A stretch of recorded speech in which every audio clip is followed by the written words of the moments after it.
Congress party నేతృత్వంలోని ఇండీ కూటమి ఇవాళ ఇండియా జన్బంధన్ పేరుతో కీలక సమావేశం నిర్వహించనుంది.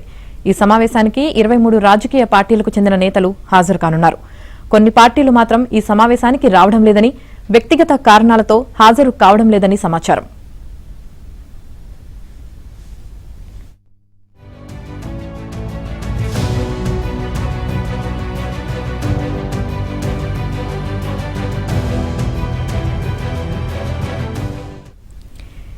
ఇండియా జన్బంధన్ సమావేశం ప్రధానంగా 2029 సార్వత్రిక ఎన్నికలపైనే దృష్టి పెట్టనుంది.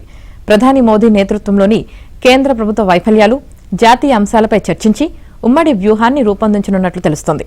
మరోవైపు తమిళనాట డీఎంకే, పశ్చిమ బెంగాల్లో టీఎంసీ ప్రభుత్వాలు కుప్పకూలిన ధర్మిలా ఇండీ మిత్రపక్షాల ఐక్యతను కొనసాగించడమే లక్ష్యంగా నిర్వహిస్తున్న ఈ సమావేశానికి డీఎంకే హాజరు కావడం లేదు.